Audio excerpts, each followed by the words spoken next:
প্রিয় দর্শক, আসসালামু আলাইকুম। প্রতিটি ছোট ছোট কাজ যদি নেক নিয়তের সাথে করা হয় তাহলে ইসলামে তা ইবাদত হিসেবে গণ্য করা হয়। এমনকি কোনো কিছু না করে শুধু চোখ দিয়ে তাকিয়ে থাকাটাও ইবাদত তথা সওয়াবের কাজ। হ্যাঁ, আপনি ঠিকই শুনেছেন। তিনটি নির্দিষ্ট জিনিসের দিকে তাকালেই আল্লাহ তাআলা অসংখ্য সওয়াব দান করেন। এই বিষয়গুলো শুধু শারীরিকভাবে চোখের কাজ নয়, বরং এর মাধ্যমে অন্তরের ভক্তি, ইবাদতের অনুভূতি ও ভালোবাসার প্রকাশ ঘটে। ১ নম্বরে, কাবা শরীফের দিকে তাকালে সওয়াব হতে থাকে। হাদিসে এসেছে, কাবার দিকে তাকানোও ইবাদত, কারণ এটি আল্লাহর ঘর এবং এর দিকে তাকালে অন্তরে খুজু সৃষ্টি হয়, দিল নরম হয়, অন্তরে ভালোবাসার জন্ম হয়। অনেক আলেম বলেন, এই তাকানো এক প্রকারের ধ্যান বা তাফাক্কুর, যা ঈমানকে মজবুত করে। পবিত্র কাবা শরীফ ইসলাম ধর্মের সবচেয়ে পবিত্রতম স্থান। এটি শুধু একটি স্থাপনা নয়, বরং মুসলিম উম্মার ঐক্যের প্রতীক। মুসলিমরা সারা পৃথিবী থেকে হজ এবং উমরা করতে এখানে সমবেত হন এবং প্রতিদিন নামাজে কাবার দিকেই মুখ করেন। আর এই পবিত্র কাবার দিকে তাকিয়ে থাকলেই সওয়াব হতে থাকে। ২ নম্বরে, পবিত্র কোরআনে কারিমের দিকে তাকালে সওয়াব হতে থাকে।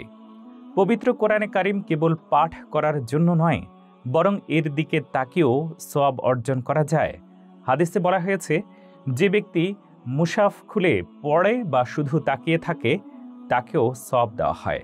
মুশাফ মানে হলো কোরআনে কারিম। এর কারণ কি? কোরআনে কারিমের দিকে তাকানো মনোযোগ বাড়ায়, আরবিতে লেখা আয়াতের সৌন্দর্য এবং গভীরতা উপলব্ধি করতে সাহায্য করে। এভাবে তাকিয়ে থাকাও এক ধরনের ইবাদত ও সম্মান প্রদর্শনের কাজ। বিশেষ করে যারা মুখে উচ্চারণ করতে পারেন না বা শারীরিকভাবে দুর্বল, তারা কেবল তাকিয়েও এই সওয়াব অর্জন করতে পারেন।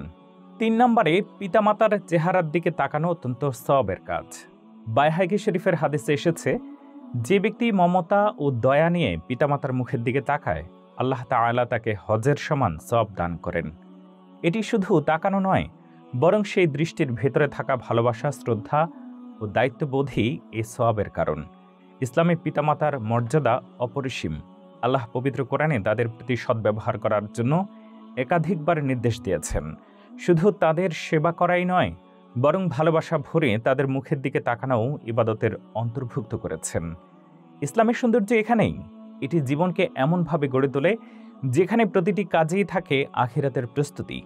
এমনকি তাকানোও এক একটি ইবাদত হতে পারে, যদি তা হয় সঠিক নিয়তে, ভালোবাসা এবং ভক্তি সহকারে। এই তিনটি জিনিসের দিকে নিয়মিত তাকানো আমাদের ঈমানকে যেমন দৃঢ় করে, তেমনি আমাদের অন্তরকেও করে পরিশুদ্ধ। আপনি কি এই তিনটি তাকানোর অভ্যাস গড়ে তুলেছেন? আজই শুরু করুন। হয়তো এখান থেকেই শুরু হতে পারে আপনার অসংখ্য নেকির পথ। কারণ কিয়ামতের দিন আপনার নেকির পাল্লাটা ভারী হতে হবে। তবেই আপনি আল্লাহর রহমতে জান্নাতের বাসিন্দা হতে পারবেন ইনশাআল্লাহ।